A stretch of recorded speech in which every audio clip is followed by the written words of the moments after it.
Bismillahirrahmanirrahim. Alhamdulillahi Rabbil alamin. Wassalatu wassalamu ala habibi ilahil alamin. Abil Qasim Muhammad wa ala alihi tayyibin at-tahirin wa ashabihi al-mayamin al-muntajabin. Assalamualaikum warahmatullahi wabarakatuh. Saudara-saudara, pada pengajian Ahad yang lalu saya menyampaikan kepada saudara doa untuk setiap kali mau membaca Al-Quran atau setelah selesai membaca Al-Quran. Dalam riwayat-riwayat Ahlul Bait, doa ini ada yang menyebutkan dibaca sebelum membaca Al-Quran, ada juga yang menyebutkan doa ini dibaca setelah selesai membaca Al-Quran. Saya memilih membaca di kedua waktu itu. Yang pertama dalam doa itu, Allahumma syrah bil Qur'ani sadri. Ya Allah, lapangkanlah, legakanlah, luaskanlah dengan Al-Quran dadaku. Kata dalam kenapa kita bermohon agar Allah legakan dengan Al-Quran dada kita. Kata dada di dalam istilah tasawuf biasanya menunjukkan kesadaran kita, kesadaran batiniah kita. Tahap-tahap kesadaran batiniah kita. Kesadaran batiniah yang paling elementer adalah sodar. Di bawah sodar ada kalbu. Di bawah kalbu ada fuad, dan seterusnya. Tergantung kepada ahli tasawuf yang merumuskannya. Tapi dalam pembicaraan kita sodar, kita artikan seluruh batiniah kita, seluruh kesadaran batiniah kita dalam berbagai tahapannya. Jadi ya Allah, aku mohonkan kepadamu agar Engkau legakan dadaku dengan Al-Quran. Ada yang menafsirkan bahwa dilegakan dadanya dengan Al-Quran artinya dihilangkan segala kegalauan hati dengan segala kesedihan, segala kesusahan dengan Al-Quran. Kalau kita baca pengantar Kementerian Agama, tafsir terjemah Kementerian Agama, kita akan menemukan kisah Abdullah bin Mas'ud yang diminta nasihat oleh orang-orang, oleh orang karena kegalauan hatinya. Dan Abdullah bin Mas'ud mengatakan, dengarkan orang membaca Al-Quran, bacalah Al-Quran. Kalau kamu tidak bisa, dengarkan orang yang membaca Al-Quran. Kalau kamu tidak bisa, hadiri majelis-majelis Al-Quran. Nanti Al-Quran akan menenangkan hatimu, akan melapangkan dadamu. Tapi dari beberapa kitab tafsir yang saya baca, kelegaan dada itu bukan berarti lepasnya kita dari kesusahan dan penderitaan. Bukan hilangnya kegalauan hati karena kesengsaraan atau kesusahan. Karena para tafsir mengungkapkan dalil bahwa ayat ini yang menceritakan perbedaan antara orang-orang yang dilegakan dadanya, yaitu orang mukmin, dan orang-orang yang disempitkan dadanya, yaitu orang-orang kafir atau munafik. Ayat yang saya maksud adalah surat Al-An'am ayat 125 sampai 127. A'udzu billahi minasyaitonir rajim. Faman yuridillahu an yahdiyahu yasrah sadrahu lil Islam. kalau Allah menghendaki untuk memberikan petunjuk kepada seseorang, kalau Allah menghendaki untuk memberikan petunjuk, maka yang pertama Allah lakukan ialah diledakkan dadanya untuk menerima Islam. Wa may yuridillahu ayyudillahu, dan siapa yang Allah kehendaki untuk Allah sesatkan dia, Allah jadikan yaj'alu sadrahu doyikan haraja. Allah jadikan dadanya itu sempit dan berat. Nanti saya akan jelaskan kata doyikon dan kata haraj. Karena Allah jadikan dadanya sempit dan berat. Ka'annama yas'adu fis sama, seakan-akan dia naik ke langit. Kadzalika, begitulah. Yaj'alullahu rijsa 'alal ladzina la yu'minun. Allah jadikan rijsa, ini kata rijsa terjemahannya menarik sesuai dengan beberapa tafsir. Dalam bahasa Arab atau dalam istilah Al-Quran, dalam Al-Quran disebut kata rijsa sampai 10 kali. Dan ada rijsa yang misalnya ini untuk ayat ini, ayat Al-An'am 125 sampai 127, menarik untuk kita perhatikan terjemahan kata rijsa. Kalau saya tadi sebutkan, kadzalika yaj'alullahu rijsa 'alal ladzina la yu'minun. Begitulah Allah jadikan arijsa bagi orang-orang yang tidak beriman. Dalam terjemahan Indonesia Kementerian Agama itu rijsa diterjemahkan siksa.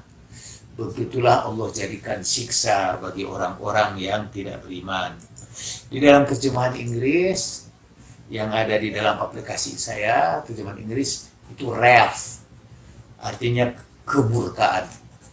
Jadi begitulah Allah menjadikan kemurkaannya kepada orang-orang yang tidak beriman. Dalam terjemahan Perancis disebut punition, yang artinya hukuman. Dalam bahasa Arabnya iqab. Jadi begitulah Allah jadikan hukuman, punition, buat orang-orang yang tidak beriman. Lebih menarik lagi, bahasa Perancis, bahasa Spanyol menggunakan le peor. Allah pone le peor.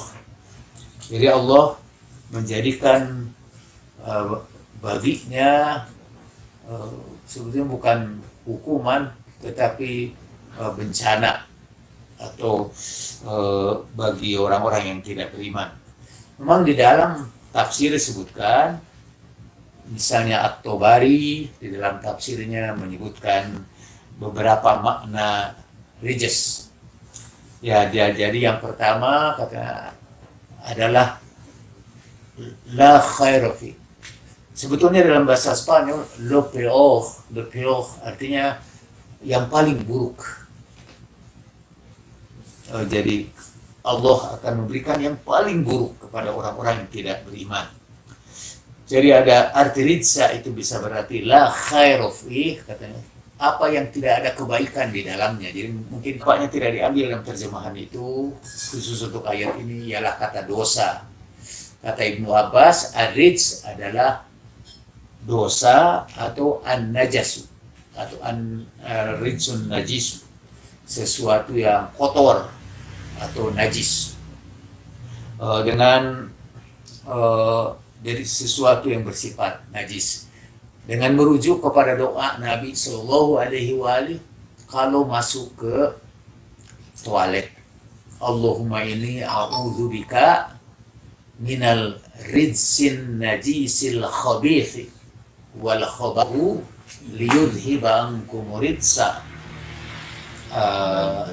ahlal bait wa yutahhirakum tathira. Setelah banyak ini menjelaskan ini, kata saya lupa lagi apa Tabari, apa Al-Fakhrur Razi, Mufassir Ahli Sunnah, dan nanti saya akan jelaskan tafsir dari Sayyid min Wahyil Quran, Sayyid Fadullah, Syed Hussein Fadullah. Jadi sekali lagi, ini yasrah sadrahu lil Islam bukan berarti menghilangkan derita dari orang-orang. Bagiku dengan Al-Quran ini dadaku, legakan bagiku Al-Quran dadaku. Itu bukan berarti dihilangkan derita, kesedihan, dan kesusahan. Jadi jangan berharap bahwa dengan membaca Al-Quran Allah akan membayarkan hutang-hutang kita.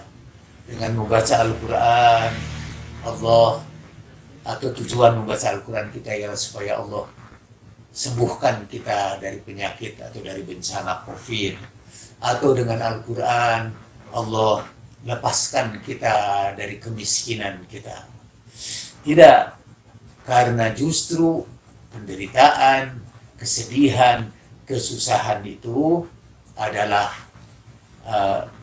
sesuatu yang tidak dipisahkan dari kehidupan kaum mukminin.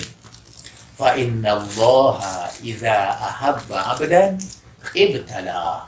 Karena kalau Allah sedang menguji seorang hamba, kalau Allah, Rasulullah SAW bersabda, khusus dikhususkan bil mu'minina, kepada orang-orang mukmin, al-bala.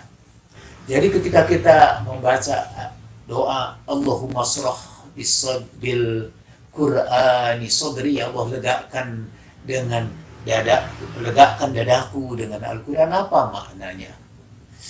Menurut Syed Hussein Fadullah, berkaitan dengan sebagian anggapan orang bahwa ayat ini menunjukkan, ayat Al-An'am 125-127 ini menunjukkan bahwa sesat dan dapat petunjuknya ayat ini membenarkan paham Jabariyah, bahwa sesat dan tidaknya kita itu semua Allah yang menentukan, dan kita tidak punya pilihan.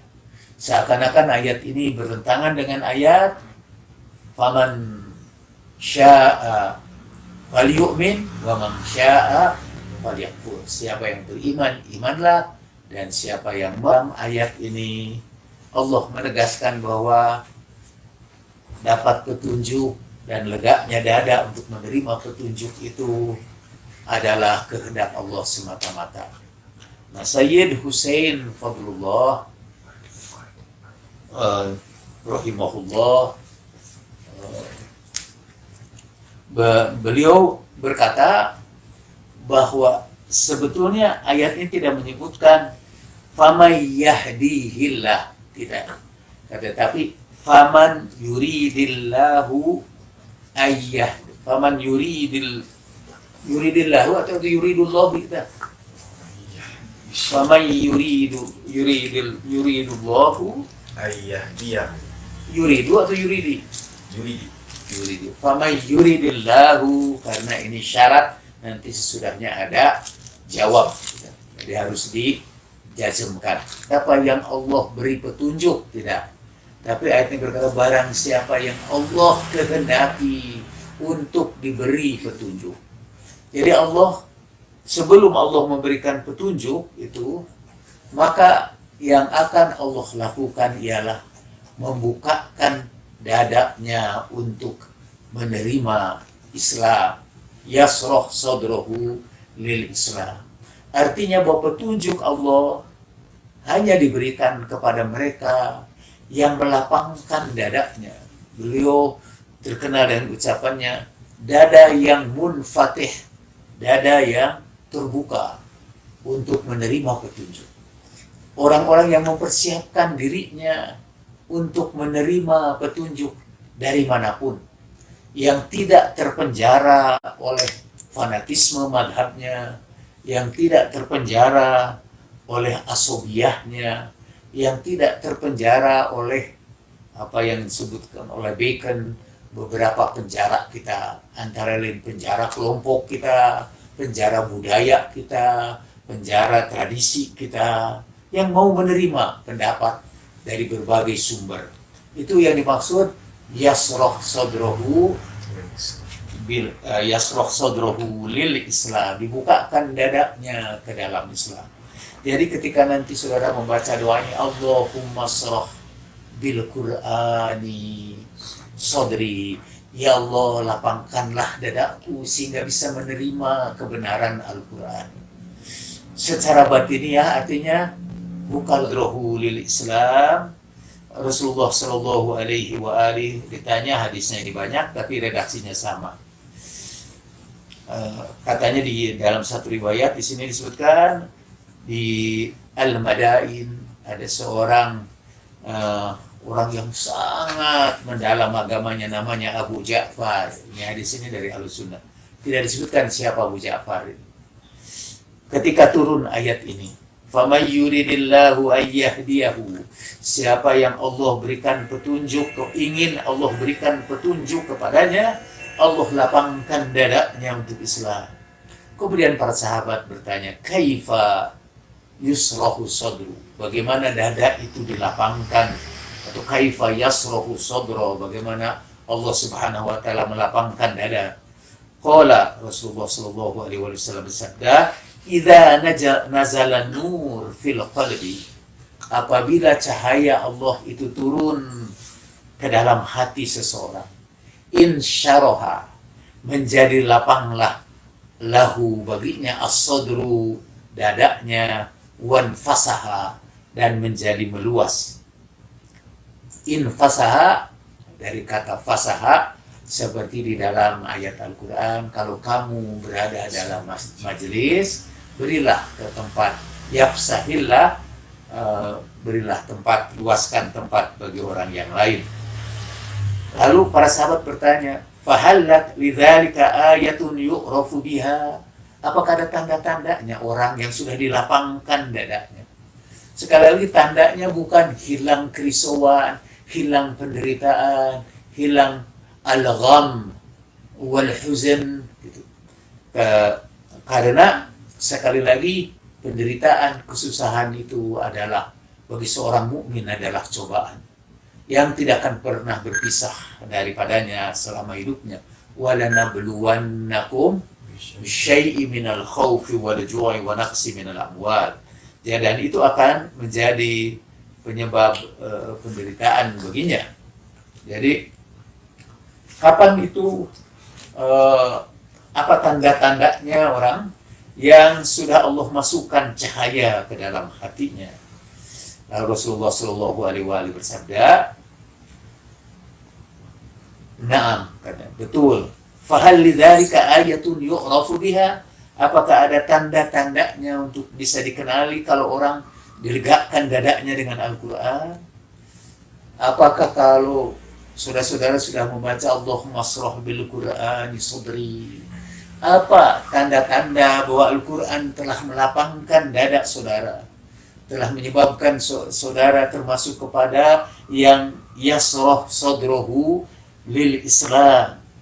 Itu tanda-tandanya, kata Rasulullah sallallahu alaihi wasallam, al-inabati ila daril khulud, kerinduan untuk kembali ke negeri yang kekal, kerinduan untuk pulang, apa itu istilah buku cerita, pulang tanpa kembali, kerinduan untuk pulang tanpa kembali. Mohon maaf, saya jadi teringat kepada Pak Khairon yang beberapa waktu yang lalu kita kirimkan Al-Fatihah kepada beliau. Ternyata Pak Khairon meniru beberapa akhlak ulama di Iran. Beliau sebelum kematiannya, bahkan mungkin setahun sebelumnya, sudah mempersiapkan kuburannya. Dan ia selalu datang secara rutin, tidur di kuburannya itu. Itu tanda al-inabatu ila daril khulud. Ingat dia kepada saat dia kembali kepada Allah Subhanahu wa taala, kepada negeri yang abadi, kepada kampung kita yang kekal. Al-inabah, istilahnya al-inabah. Inabah artinya kembali. Seperti dalam doa kita, Wa ma taufiqi illa billah. Perhatikan ini belum selesai. Sebagai contoh aja, wa ma taufiqi illa billah, alaihi tawakkaltu wa ilaihi unib, dan kepadanya lah kita kembali.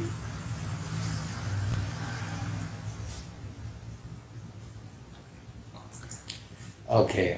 Jadi al-inabatu ila daril khulud wat tajafi an daril ghurur. Dan kedua ialah membuat jarak, distancing dari dunia yang penuh tipuan ini. Artinya bukan dia tidak terlibat dari kegiatan duniawi, tetapi dia melepaskan diri dari keterikatan kepada hal yang memenjarakannya di dunia ini, keterikatan kepada ambisi-ambisinya, keterikatan kepada dunia, keterikatan kepada posisi sosialnya, keterikatan kepada hartanya dan sebagainya. Dia bikin jarak dengan semua itu sebagai persiapannya untuk pulang, dan itu tanda dari orang yang sudah diledakkan dadanya dengan Al-Quran. At-tajafi an-daril ghurur. Dia membuat jarak dengan dunia yang penuh tipuan. Saya, untuk tidak menimbulkan salah paham, apa yang disebut duniawi dan apa yang disebut ukhrawi, apa yang disebut urusan dunia yang harus dia bikin jarak, dan apa yang disebut urusan akhirat. Seorang ulama dari Iran, kalau saya tidak salah Syekh Makarim Shirazi, Syekh Makarim Shirazi berkata bahwa yang disebut dunia adalah apa saja yang menjauhkan kita dari Allah Subhanahu wa Ta'ala. Itu disebut duniawi. Kalau kita menyelenggarakan sholat subuh berjamaah, tetapi dimaksudkan malah untuk tujuan-tujuan duniawi, untuk tujuan-tujuan politik, untuk tujuan-tujuan bisnis, maka walaupun sholat subuh itu kelihatannya urusan ibadah, tapi dia adalah urusan duniawi. Dan Allah menghitungnya sebagai urusan duniawi. Dan mereka mendapat siksaan walaupun dari ibadah. Mereka dapat siksaan dari sholatnya. Fawailul lil musallin, dan celakalah orang-orang yang sholat. Alladzina hum an sholatihim sahun alladzina hum yura'un.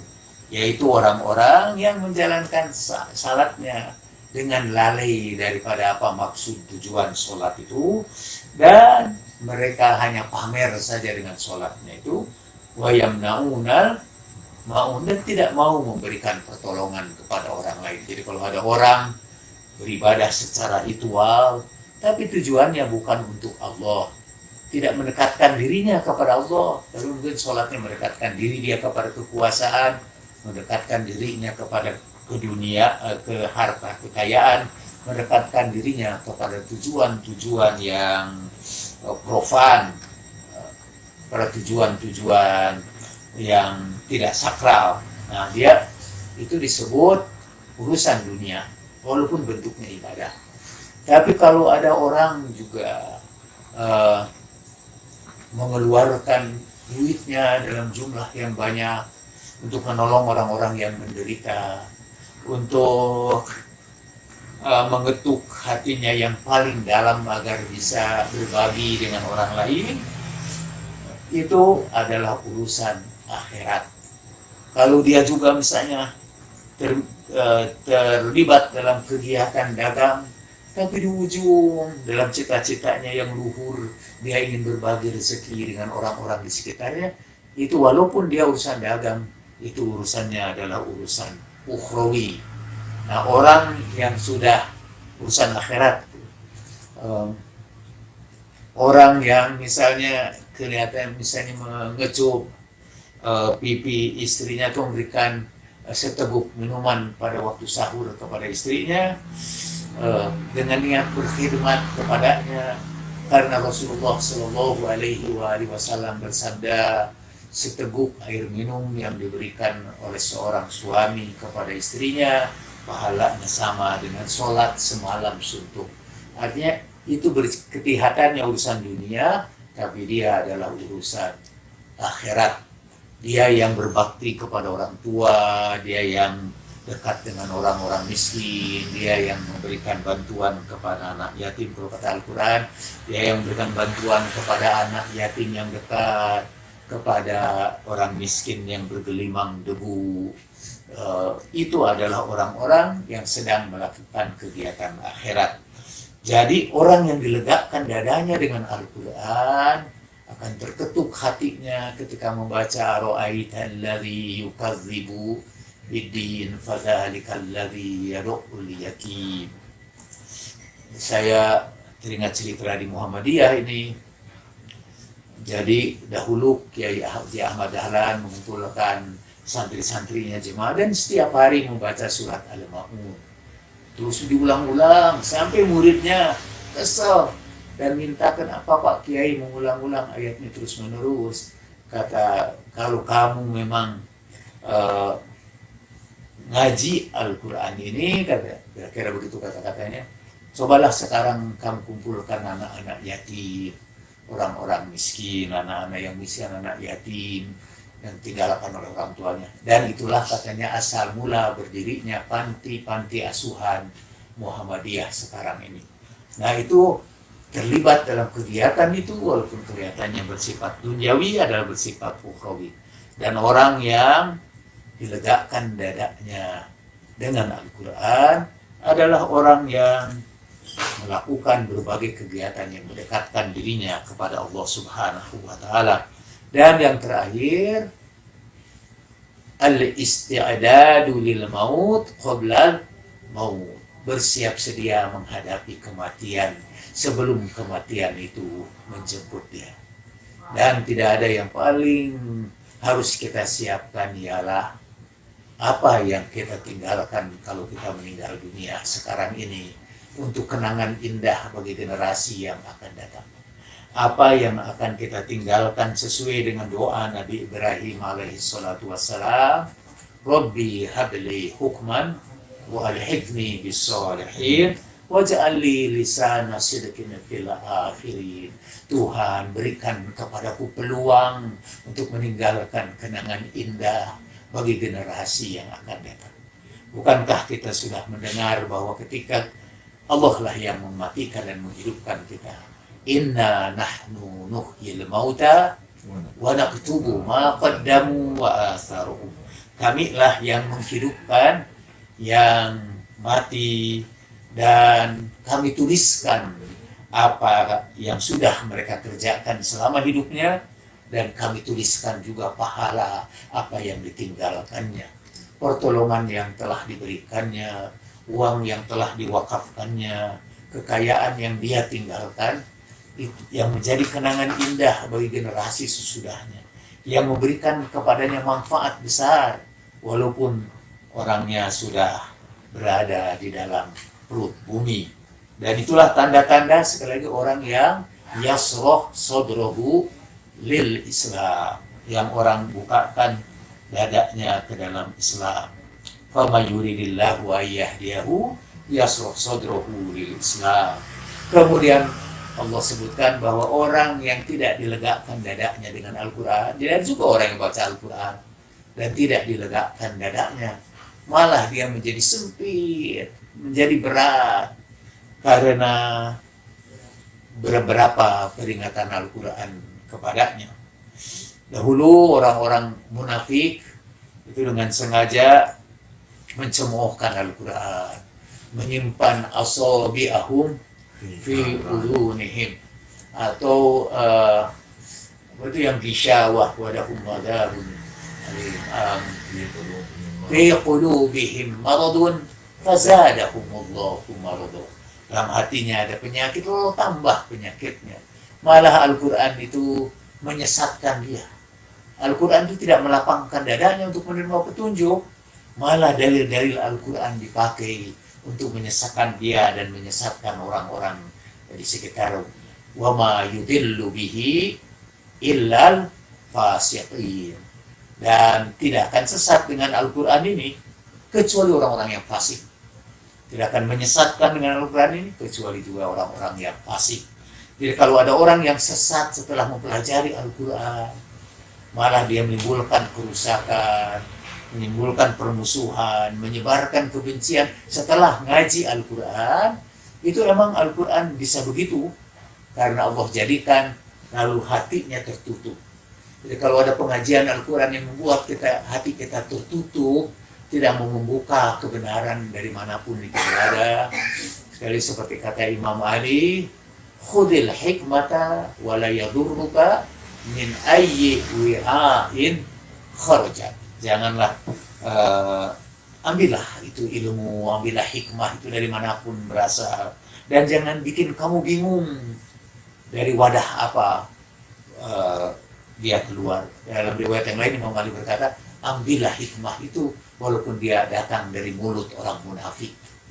Jadi kita harus membuka diri kita, membuka hati kita, membuka batin kita, membuka otak kita.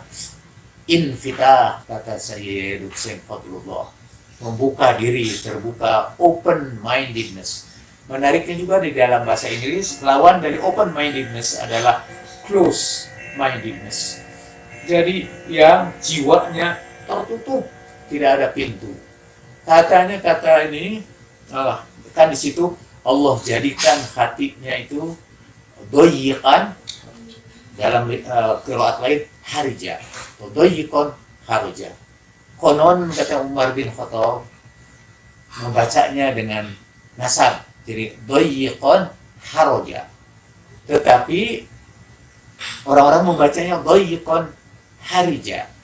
Dalam bahasa Arab juga artinya haraj, itu artinya asaddu doyik. Jadi kalau sempit aja disebut doyak. Kalau asaddu doyik, jadi kalau bahasa Indonesia mungkin ada kata-katanya itu, mungkin ada yang tahu ini kata-katanya. Biasanya apa, kata ulang, tapi untuk seperti di sini doyikon harija di dalam satu qiraat. Yang membaca doyikon haroja. Ada juga qiraat yang membacanya tanpa tasdid, ya-nya. Jadi doyikon haroja. Itu kalau terjemahkan mungkin dalam bahasa Indonesia, sayangnya saya tidak menemukan, dan ada yang bisa menemukannya. Sempit dan sempit sekali, seperti dalam bahasa Indonesia hancur, lebur. Nah, ininya leburnya itu apa untuk sempit? Himpit. Himpit. Sempit, himpit, mungkin kalau kata. Aduh, akan jadikan himpit, sempit. Nah, Umar kemudian biasanya kefasihan bicara itu katanya ada pada para gembala di padang pasir. Jadi Umar memanggil seseorang gembala. Menurut kalian, kalau kalian mendengar kata haroja, karena Umar membacanya dengan roh, tidak harija. Menurut kalian, apa artinya haroja? Haroja adalah satu pohon yang merapat, beberapa pohon itu merapat, sehingga kami tidak bisa masuk ke situ. Saking merapatnya kata binatang-binatang atau apapun, kami pun gak bisa masuk itu, kami harus mencari jalan yang lain. Nah, hati yang sempit itu di sini yang tidak dilegakan darinya adalah hati yang semuanya tertutup. Fi qulubihim maradun, dalam hatinya ada penyakit, lalu Allah tambah lagi penyakitnya. Tapi sebaliknya, kalau dalam hatinya sudah terbuka, Allah bukakan lebih lebar, dan dia terbuka untuk menerima kebenaran. Dan dengan maksud itulah kita membaca doa, Allahumma srah bil Qur'ani sadri. Ya Allah, kami bukakan dadaku dengan Al-Quran. Itulah yang Allah anugerahkan kepada Rasulullah sallallahu alaihi wa alihi. Alam nashrah laka sadrak wa wada'na anka wizrak alladhi anqadha dhahrak wa rafa'na laka dhikrak fa inna ma'al usri yusran inna ma'al usri yusra. Bukankah telah kami legakan dadamu dan kami lepaskan beban yang menghimpit punggungmu, dan kami angkat ingatanmu, kami tinggikan sebutan kamu. Ketahuilah bahwa bersama kesulitan itu, makanya dalam kata legakan dada itu masih tetap ada kesulitan itu, masih tetap ada derita. Fa inna ma'al usri yusron wa inna ma'al usri yusro. Karena sungguh bersama derita itu ada kesenangannya. Sesungguhnya bersama derita itu ada kesenangannya. Al-Quran menggunakan kata ma'a, artinya bersama, dan tidak menggunakan kata ba'da atau sesudahnya. Kalau kita kan berakit-rakit ke hulu, berenang-renang ke tepian, bersakit-sakit dahulu, baru bersenang-senang kemudian. Dalam istilah Al-Quran, berakit-rakit ke hulu dan berenang-renang itu bersamaan. Sakit-sakitan dan bersenang-senangan. Terakhir saya baca lagi ayat dari surat An-Nahl ayat 102. Afaman sarahallahu sadrahu lil Islam. Ayat ini. Apakah orang yang Allah legakan dadanya untuk menerima Islam? Di sini juga dibandingkan dua kelompok kalau menerima Al-Quran. Man kafara billahi min ba'di imanihi. Oh, An-Nahl kali.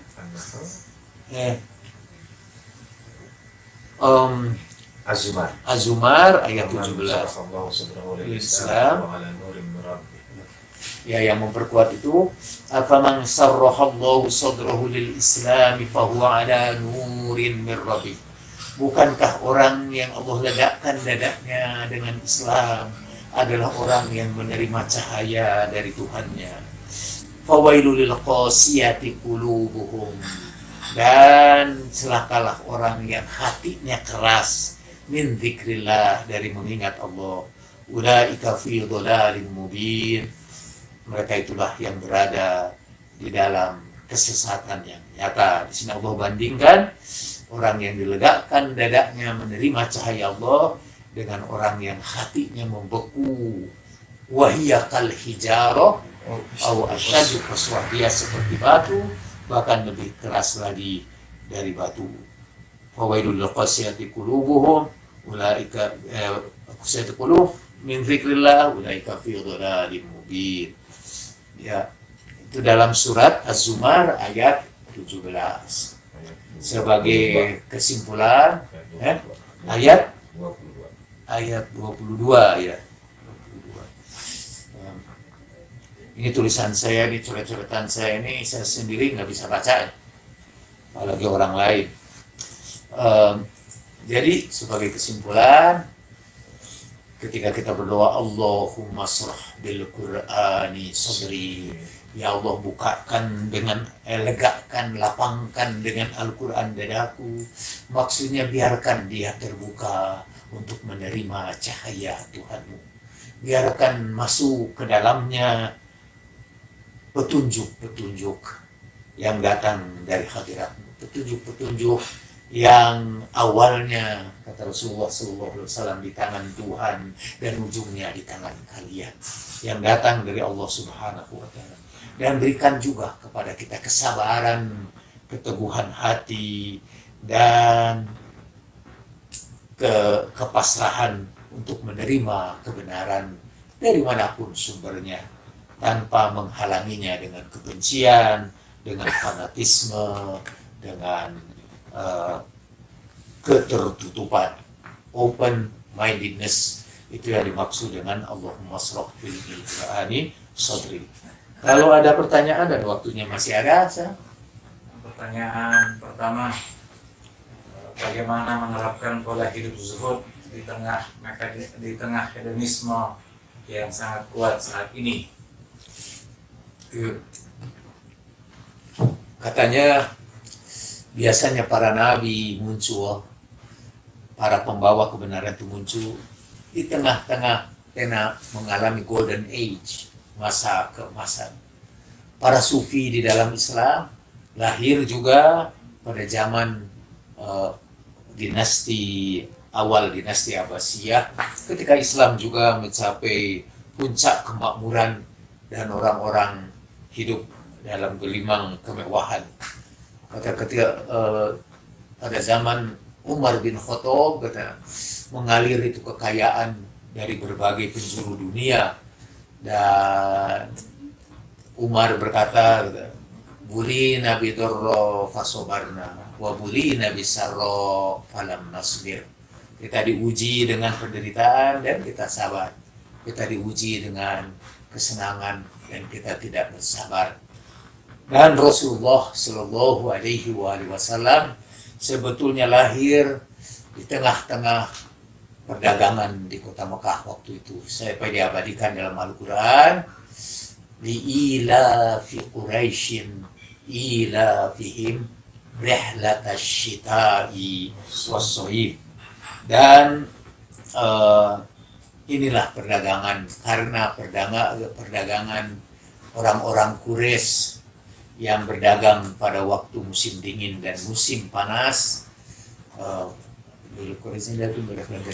Falyabudu rabb hadzal bait, maka sembahlah Tuhanmu yang pemilik rumah ini, alladzi yat'amahum min ju'in wa amanahum min khauf.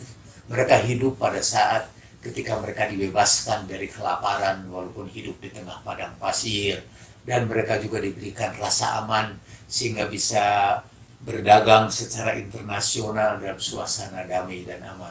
Di tengah-tengah dalam tanda petik kemakmuran tentu yang sesuai dengan zamannya, lahirlah Rasulullah Shallallahu Alaihi Wasallam.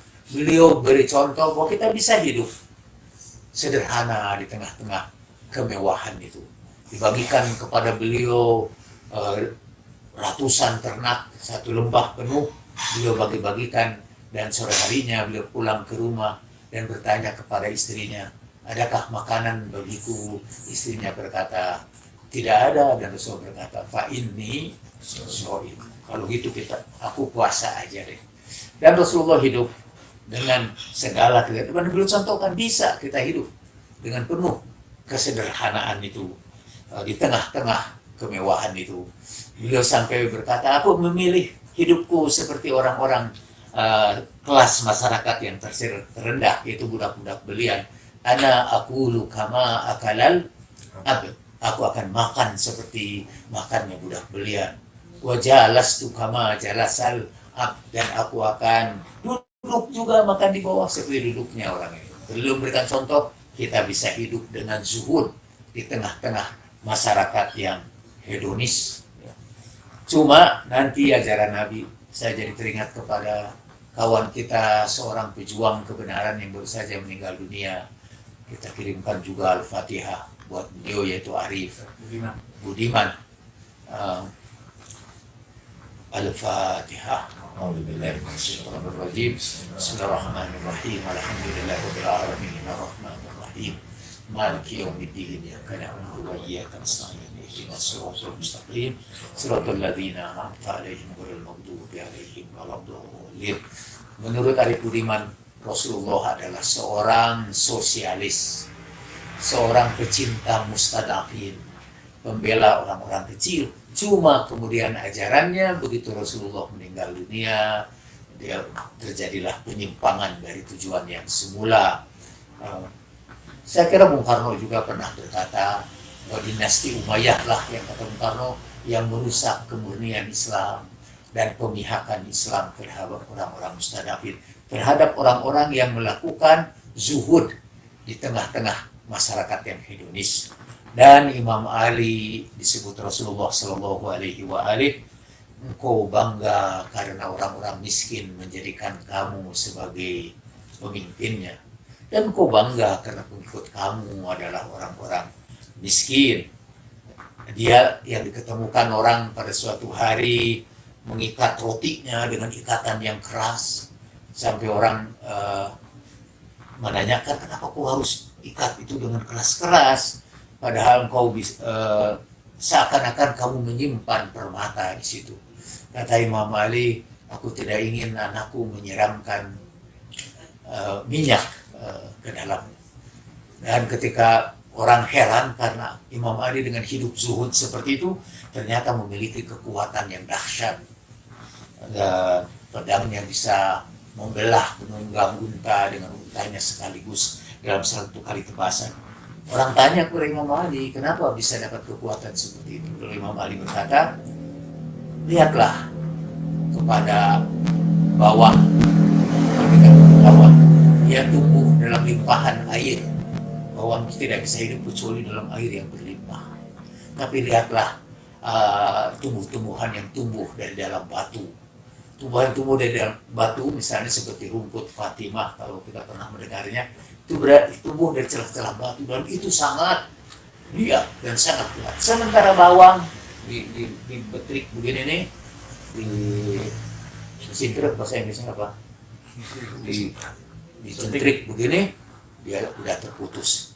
Jadi orang-orang yang dibesarkan di dalam batu itu dia akan memiliki kekuatan. Sementara orang-orang yang selalu dimanja dengan keduniaan, dia akan menjadi lemah. Dan Ali adalah tokoh yang hidup dengan zuhud di tengah masyarakat yang hedonis.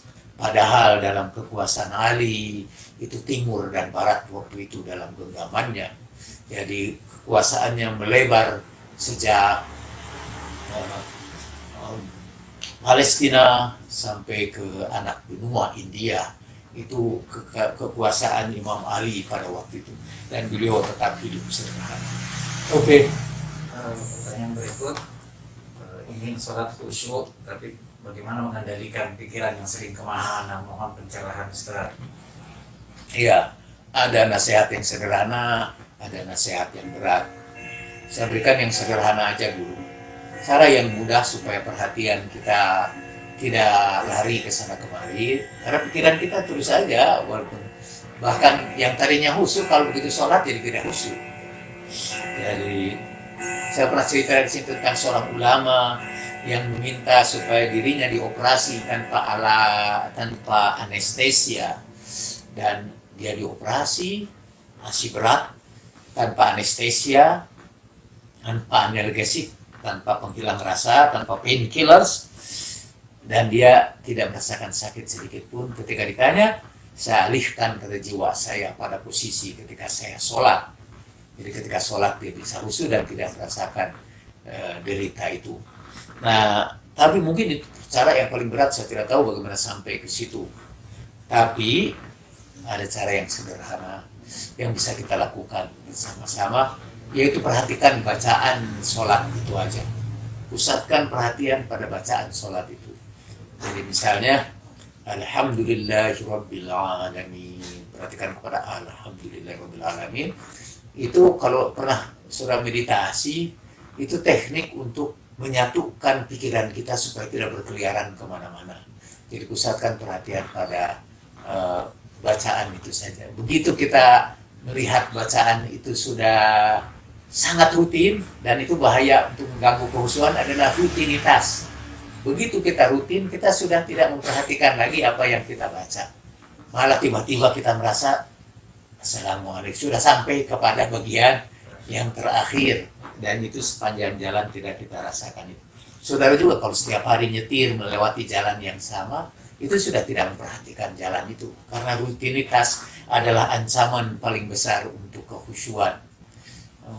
Pernah kepada saya masuk Islam seorang perempuan yang beragama lain, dan kemudian saya ajari sholat.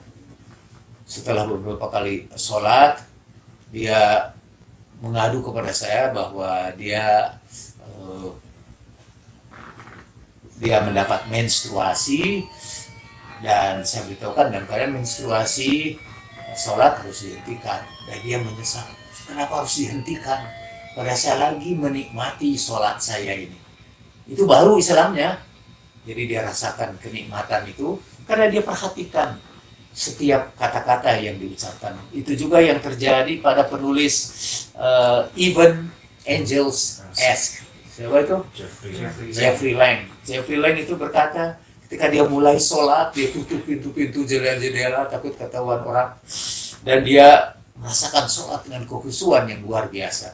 Tapi setelah rutin beberapa kali, tidak khusyuk lagi. Mungkin di bulan Ramadan ini kita mulai menghusyukkan kembali, seakan-akan kita mulai sholat lagi, dan perhatikan lagi setiap surat, setiap ayat, setiap huruf yang kita bacakan dari ayat-ayat Al-Quran. Pertanyaan berikut, apa tolak ukur seseorang disebut mencintai duniawi atau ukhrawi? Apakah jumlah kekayaan duniawi yang dimiliki seseorang menjadi tolak ukur kecintaan pada dunia?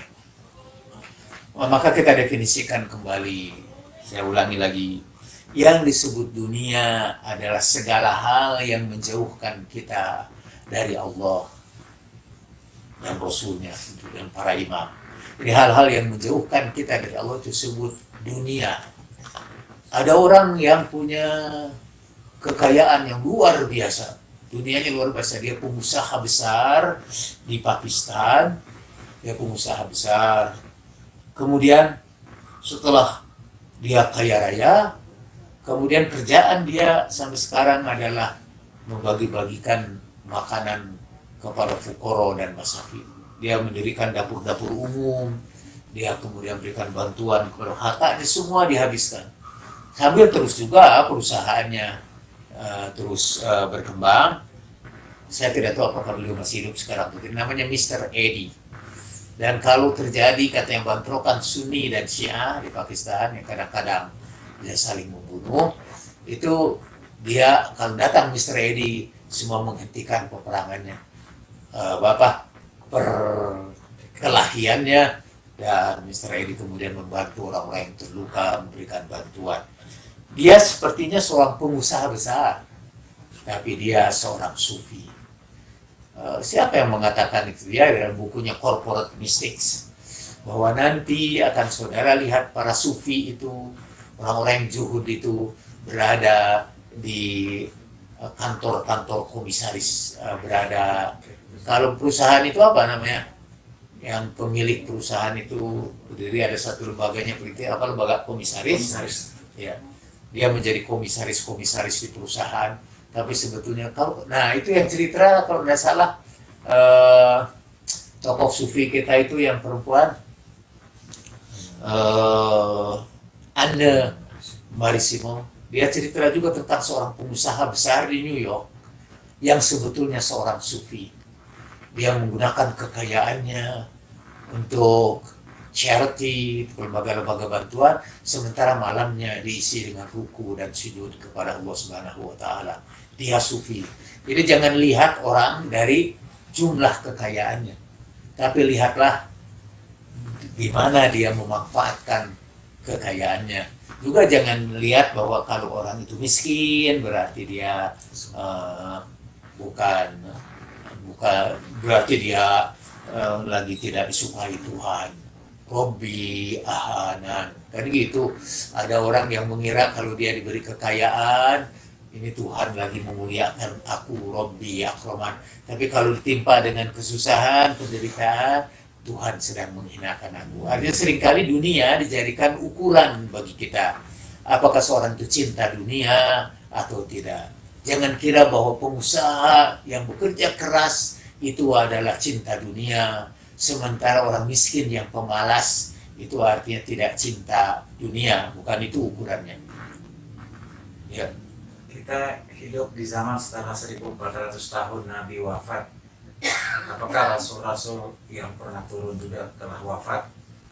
Ataukah rasul yang membimbing kita itu ada di tiap zaman, bahkan hingga zaman milenial ini? Pertama harus kita definisikan rasul.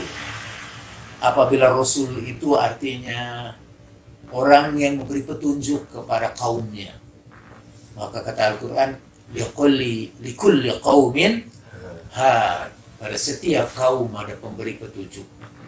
Karena kasih sayangnya Allah berikan petunjuk kepada kita. Tapi kalau Rasul itu adalah dalam terminologi Islam orang yang mendapat wahyu dan menyampaikannya kepada umat manusia. Sekarang ini mungkin sudah tidak ada lagi Rasul di dalam keyakinan orang Islam, kecuali Ahmadiyah mungkin, bahwa masih ada. Ahmadiyah meyakini bahwa Rasulullah Muhammad SAW adalah bukan penutup Nabi, tapi penutup Nabi adalah Mirza Ghulam Ahmad. Setelah ini tidak ada lagi Nabi-Nabi lagi di Ahmadiyah juga. Walaupun katanya apakah malaikat Jibril sudah tidak memberikan wahyu lagi, ternyata sesudah Mirza Ghulam Ahmad yang ada adalah khalifah sesudah. Tapi buat saya sekali lagi, saya percaya bahwa pada setiap kaum itu ada pemberi petunjuk. Allah yang menurunkan petunjuk itu. Cuma dalam terminologi Islam, Rasul itu sudah berakhir pada Khatamun Nabiyyin, Sayyidil Anbiya'i wal Mursalin, yaitu Rasulullah Sallallahu Alaihi Wasallam. Berikutnya, ketika maqasid syariah dirasa tidak lagi memungkinkan untuk dikenakan pada masalah-masalah unik yang individu, apakah itu artinya cukup menggunakan jalan tasawuf dalam kehidupan? Jalan tasawuf itu juga jalan masolihul mursalah. Jadi jalan tasawuf itu juga jalan untuk yang memperhatikan kemaslahatan dirinya dan kemaslahatan yang lain plus ridho Allah terhadapnya. Seperti dalam doa hajat yang bagus juga dibaca setiap bulan puasa. La tada'li dan bandar wafartah walhamdulillah faruztah wala rizqan illa basattah wala ilman illa alamtah wala maradun illa syafaitah wala hajatan hiya laqarido wala nafiha solah. Dan kalau ada keperluan yang engkau ridhoi dan mendatangkan kemaslahatan. Jadi tujuan tasawuf ialah agar kita hidup di dalam ridho Allah Subhanahu wa taala, dan kecintaan kepada Allah diungkapkan dengan kecintaan kepada sesama manusia. Kecintaan kepada Allah diungkapkan dengan berkhidmat kepada sesama manusia. Jadi maslahat juga itu tuh, masolih juga. Masolih itu. Kita belum selesai nih menjelaskan masolih, tapi intinya maslahat itu ialah yang mendatangkan maslahat kita lakukan lebih dahulu daripada yang menghilangkan mafsadat kita lakukan dahulu daripada mendatangkan maslahat. Saya ingin kutip ini penjelasan seorang sufi, yaitu Abul Sa'id Abul Khair, seorang sufi yang hidup di tengah-tengah padang pasir di negeri Iran pada masanya. Abul Sa'id Abul Khair ini orang Persia yang bahasa Arabnya sebagaimana kebanyakan orang Persia rada susah untuk menggunakan makhraj Arab yang fasih.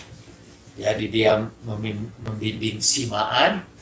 Simaan itu sebelum acara dibacakan Al-Quran dan doa-doa. Ini ada orang Arab asli datang dari Irak ke Iran untuk berburu tasawuf kepadanya.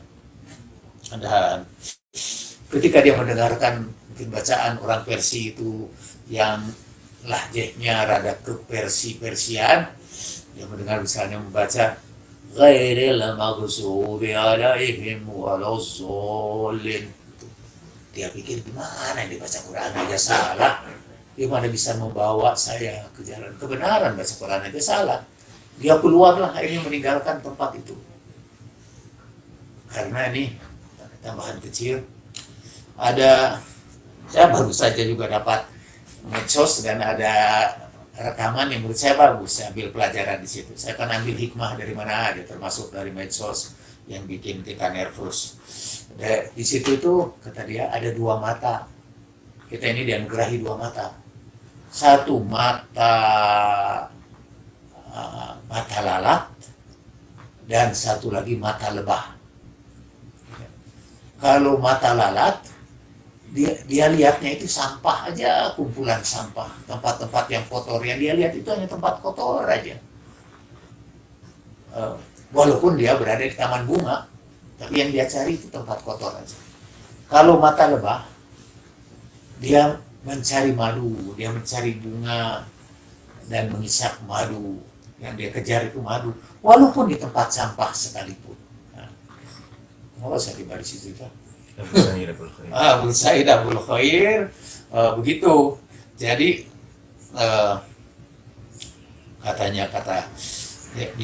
dia lihat juga nih si pencari ilmu itu yang tidak terbuka hatinya, itu yang tidak munfatih. Dia begitu lihat ini baca Qurannya saja salah, dia tinggalkan itu. Jadi yang dia lihat sampah aja, tidak dia lihat madu di situ. Jadi dia keluar, tiba-tiba begitu sampai di luar, dia mau bergerak, di depan itu ada singa. Dia mau mundur lagi, di belakangnya juga ada singa. Jadi dia menjeritlah ketakutan. Jadi yang baca simaan itu Abul Sa'id Abul Khair keluar dari rumahnya.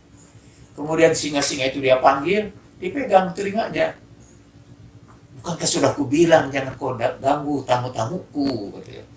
Dan orang dari Arab itu takjub dan berkata, gimana kau bisa menaklukkan singa? Lalu kata dia, ini ada ucapan, karena engkau memperhatikan aib manusia gitu, atau berkata aku, sementara aku hanya memperhatikan Allah saja. Dalam riwayat yang lain, kalau orang takut kepada Allah, semua makhluk akan takut kepadanya. Jadi sementara ini dia, oh ya, kritiknya seperti gini, karena engkau memperhatikan hal-hal yang lahiriah saja, ya. Jadi maka engkau takut sama singa sekalipun. Jadi maksudnya tasawuf adalah jalan batiniah untuk menajamkan basyirah kita, menembus benteng-benteng lahiriah.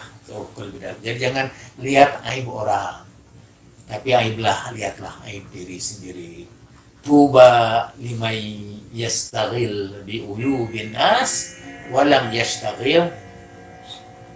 Tuba limay yastaghil bi uyubi nafsi walam yastaghil bi uyubin nas. Berbahagialah orang-orang yang sibuk mempelajari dirinya, meneliti aib dirinya daripada meneliti aib yang lain. Dan meneliti aib yang lain atau dirinya adalah semua demi kemaslahatan dirinya.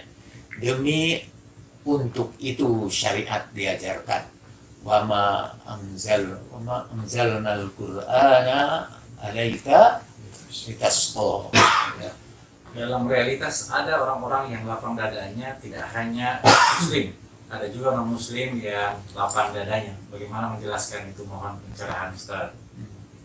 Akhlak yang baik itu ada pada semua bangsa. Bukan keistimewaan seorang muslim, tetapi seluruh kaum, apapun madhabnya, apapun agamanya, apapun budayanya, Allah anugerahi kepada mereka kemampuan untuk melihat kebaikan dan keburukan.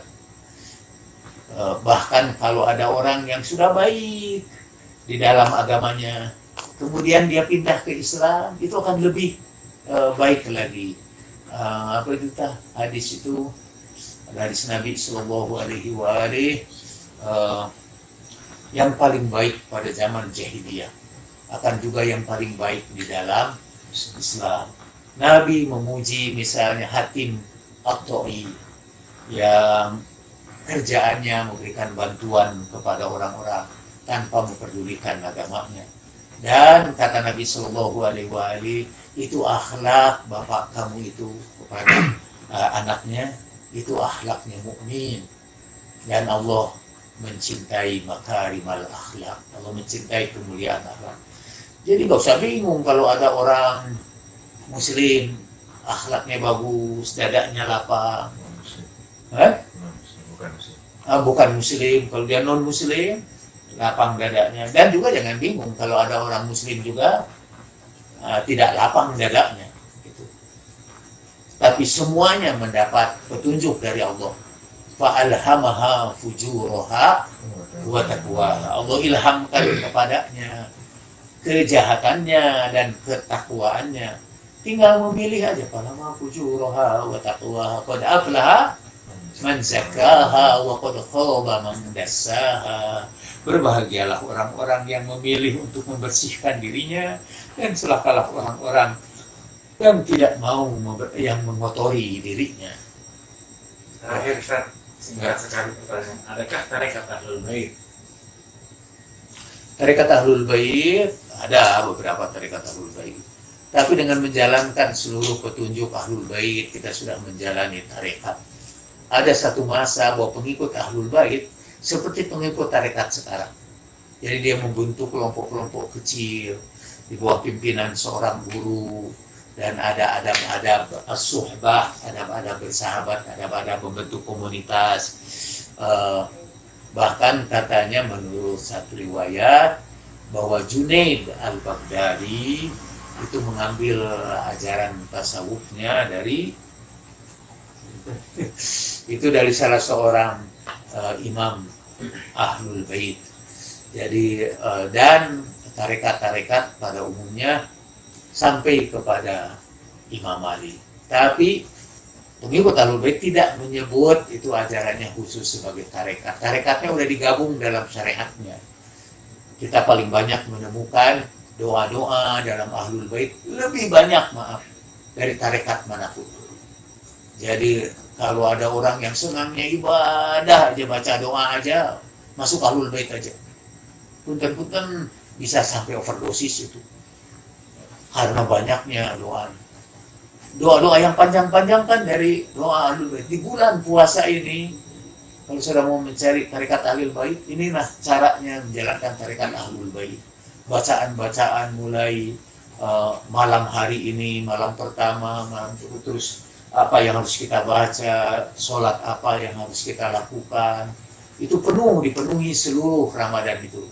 Dan hanya Ahlul Bait lah yang mengajarkan ajaran untuk sholat 1000 rakaat di bulan Ramadan.